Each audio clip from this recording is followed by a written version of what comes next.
मैं आज आपको अवशांत देवी माता की बहुत सुंदर सी कथा लेके आई हूँ। ये कथा आपको पसंद है तो लाइक करिएगा, सब्सक्राइब करिएगा और कमेंट्स बॉक्स में जय अवशांत देवी माता लिखना ना भूलिएगा। एक राजा थे, एक रानी थी। उनके एक बहुत सुंदर सी लड़की ने जन्म लिया, कन्या ने।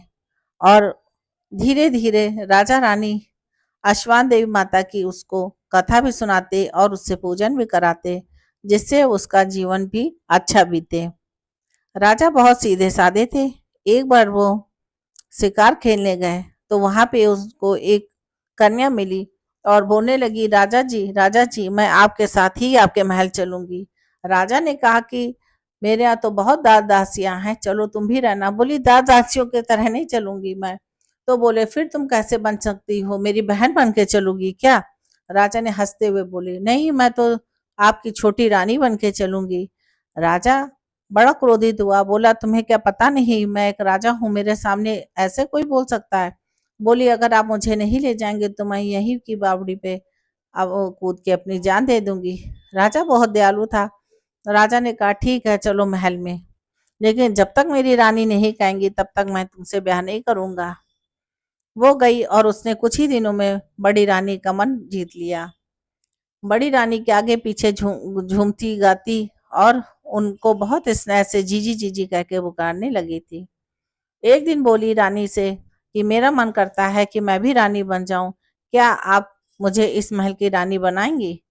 बड़ी रानी भी बहुत सीधी सादी थी, भोली थी, और उसने सोचा कि राजा के तो बहुत सारी रानियां होती, तो क्या हो गया अगर ये भी रानी बन गई। उन्होंने राजा को मनाया कि अरे, इसको भी बना लो, क्या पता तुम्हें कोई राजकुमार इससे हो जाए तो तुम्हारे राज को संभालने वाला आ जाएगा, कोई वारिस मिल जाएगा। ये तो मेरी कन्या शादी होके कहीं चली जाएगी और हम फिर अकेले रह जाएंगे इस राज्य में। राजा ने भी कहा, ठीक है, अगर मैं तुम्हें वचन देता हूँ, मैं इसको अपनी रानी बनाऊंगा। राजा ने अच्छा मुहूर्त देख के उससे विवाह कर लिया। कुछ दिनों पश्चात वो भी मां बनने वाली थी और उसके राजकुमार ना होके उसके भी राजकुमारी हो गई। इस पर राजा रानी को ज्यादा दुख नहीं हुआ, क्योंकि उन्होंने सोचा, तो क्या हुआ, ये तो कन्या है, यहाँ इतने लोग पलते हैं, ये भी पलेगी।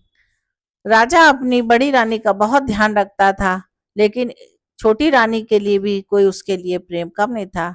लेकिन छोटी रानी धीरे धीरे अपना रंग बदलने लगी। वो बड़ी रानी और राजकुमारी से जलने लगी और अपनी बेटी को ही चाहती थी कि राजा कक्ष में रखे और मुझे रखे। एक दिन ना जाने उसने किस बात पे विवाद किया और बोली कि मैं अपनी बेटी की जान ले लूंगी अगर तुमने बड़ी रानी और राजकुमारी को इस घर से ना निकाला। राजा बोला, कैसी बात करती हो बड़ी रानी ने तो तुमको यहाँ की रानी बनाया, तुम तो इस महल की दासी बनने लायक भी नहीं थी। बोली, मैं कुछ नहीं जानती, मैं पूरी प्रजा को ही कर दूंगी। राजा ने लोक लाज के डर से बड़ी रानी को दूसरे महल में महल खूब सुंदर सा बनवा के वहां पे रख दिया और उस राजकुमारी को भी। पर इस रानी का मन इस बात से भी ना भरा।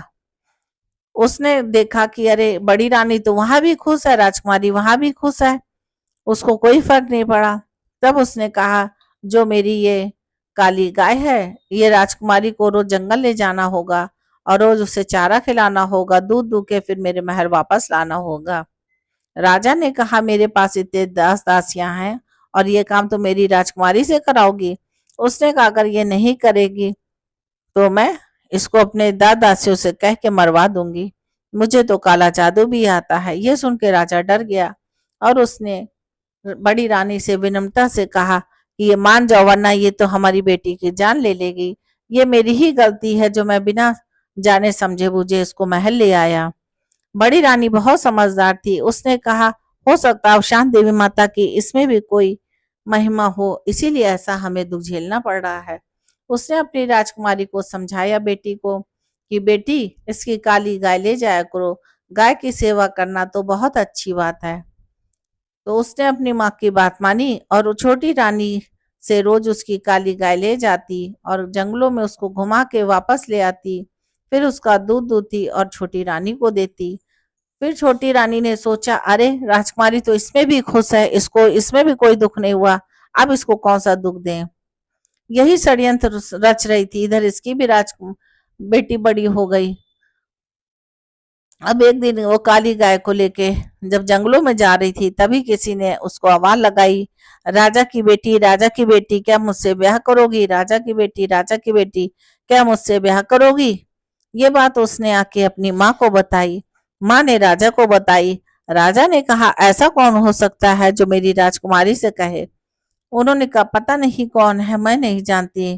तभी राजा किसी दूसरे राज्य से काम काम के वास्ते गया दूसरे राज्य में, और इधर जो था, फिर से उसको आवाज आई, राजा की बेटी, राजा की बेटी, क्या मुझसे ब्याह करोगी? उसने चारों ओर देखा, लेकिन उसको तो कोई भी नहीं दिखा। उसके बाद उसने अपनी माँ से कहा, माँ, ना जाने कौन है, और उसने ये भी कहा है वो कल सुबह हमारे घर आएगा। रानी ने कहा, अब तुम्हारे पिताजी भी नहीं है, अगर वो कोई आएगा भी तो मैं उससे क्या बात करूंगी बेटी? सुबह की अभी भोरी हुई थी, तभी दरवाजे में किसी की खटखट की आवाज आई। रानी ने कहा, देखो हमारे बहुत सारे दुश्मन हैं, छोटी रानी भी जो तुम्हारी है वो काला जादू जानती है, इसलिए तुम ना जाना, मैं जाऊंगी। उसने अवशान देवी माता का नाम लिया और दरवाजे खोले। जैसे ही दरवाजे के द्वार खोले तो देखा एक बहुत बड़ा काला नाग खड़ा है, और वो कह रहा था कि मैं राजा की बेटी से ब्याह करूंगा। इतना ही सुन के रानी के तो होश उड़ गए। वो घबरा के अंदर भागी और पसीने पसीने हो गई, लेकिन काला नाग वही डटा रहा और बोला, अगर राजा ने रानी इस राजकुमारी से मेरा ब्याह न कराया तो मैं कल राजा को डस लूंगा। इतना सुनते ही राजकुमारी वहां पे आ गई और हाथ जोड़ के विनम्र निवेदन किया, नहीं नहीं, आप ऐसा ना करिएगा, मैं आपसे ब्याह करूंगी और इससे समय करूंगी। आप मेरे पिता को कुछ ना करिएगा, अगर मेरे पिताजी को कुछ हुआ तो इस प्रजा का क्या होगा? नागराज उसको मंदिर में ले गया और बोला, यहीं पे मैं तुम्हारी मांग भरूंगा और यहीं मैं तुमसे ब्याह करूंगा। 7 वचन मुझे दो कि हाँ तुम मेरे साथ ब्याह करोगी। बड़ी रानी भी अपनी बेटी के साथ गई। कहते हैं, जब माता रानी ही अगर उठ जाए तो कोई क्या कर सकता है? राजा भी नहीं थे, छोटी रानी की भी उस वो नहीं ले सकती थी। इतनी घबराई रानी थी कि उसकी तो कुछ समझ में आ ही नहीं रहा था कि मैं करूं तो क्या करूं। उसने 7 फेरे लिए और 7 फेरे लेने के बाद बोला कि मैं इनको अपने महल ले जाता हूँ। बड़ी रानी बोली, तुम कौन हो? उसने कुछ भी उत्तर नहीं दिया और अपनी पूंछ मारता हुआ राजकुमारी को ले गया। राजकुमारी सिर्फ अवशान देवी माता का मन ही मन जाप कर रही थी। बोली, शायद मेरे भाग में यही लिखा होगा, वरना छोटी रानी को राजा महल क्यों लेके आते? और अगर वो ले भी आए थे तो मैं गाय चराने क्यों जाती? ना गाय चराने जंगल जाती, ना ऐसा होता मेरे साथ। मन ही मन सोच रही थी, अरे वो जैसे उसने अंदर पैर रखा, ये तो सोने का महल, सोने चांदी के इसमें दरवाजे थे, रत्नों से जड़ा महल।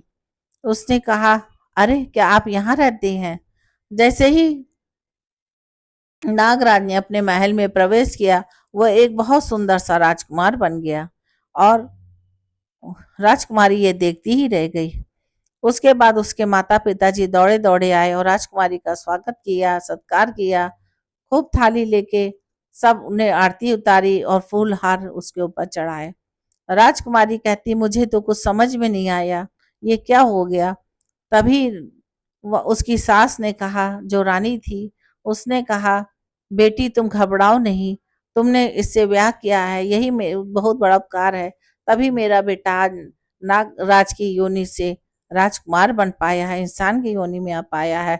इसको एक तांत्रिक ने श्राप दे दिया था, किसी कारणवश शिकार खेलने गया था, इसीलिए इसको ऐसा बना दिया था। तुम्हारे साथ उसने कहा था, जब कोई एक लड़की राजकुमारी राजा की शादी करेगी इससे, तभी ये अपने असली रूप में आएगा, और तुमने इससे शादी की तो ये असली अपने रूप में आ गया। राजकुमारी वहां खुशी खुशी रहने लगी और अपने माता पिता को संदेश दिया कि अब मैं बिल्कुल ठीक हूँ और ये राजकुमार हैं। तो उसके बाद जब ये रानी ने सुनी बात, छोटी रानी ने, तो उसने भी अपने मंत्रियों से कहा, जाओ जल्दी से कहीं से एक अजगर ले आओ और अजगर से मेरी बेटी का ब्याह करा दो। सैनिक लोग बोले, अरे ये महारानी कैसी बातें कर रही हो? अगर मैं अजगर से इसका ब्याह कराऊंगा तो अजगर इसको खाने ही जाएगा। उसने कहा, पागल हो गए, बड़ी रानी ने तो अपने बेटी की शादी एक नाग से की है, तो मैं अजगर से कराऊंगी और वो इससे भी बड़ा महल उसका होगा। वो लोग क्या करते, भाई रानी की आज्ञा थी। जैसे ही महल के बाहर गए तो देखा बहुत बड़ा विशाल अजगर है। किसी तरह उसको पकड़ा और उसके कमरे में बंद किया। छोटी रानी ने अपनी बेटी से कहा, जा, तेरी आज अजगर से शादी होगी, और जैसे ही अजगर से शादी होगी वैसे ही तू बहुत बड़े महल की राजकुमारी बन जाएगी।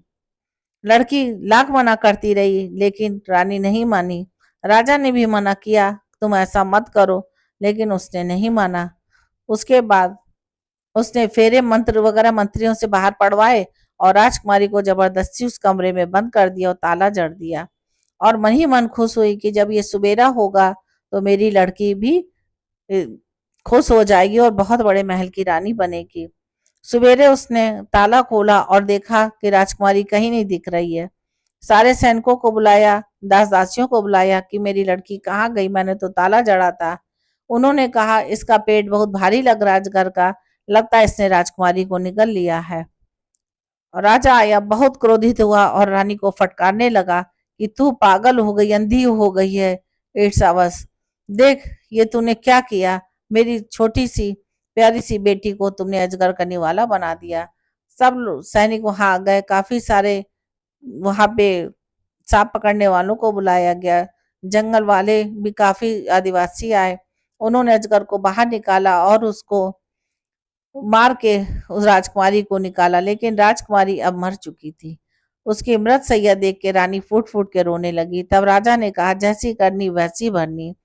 वो तो अवशान देवी माता की भक्त थी, तो अवशान देवी माता ने उनकी रक्षा करी, और तुम सदा दूसरों को कष्ट दे रही थी, इसीलिए उन्होंने तुम्हारी बुद्धि हर दी और तुमने अपनी ही बेटी को अपने ही हाथों से मरवा दिया।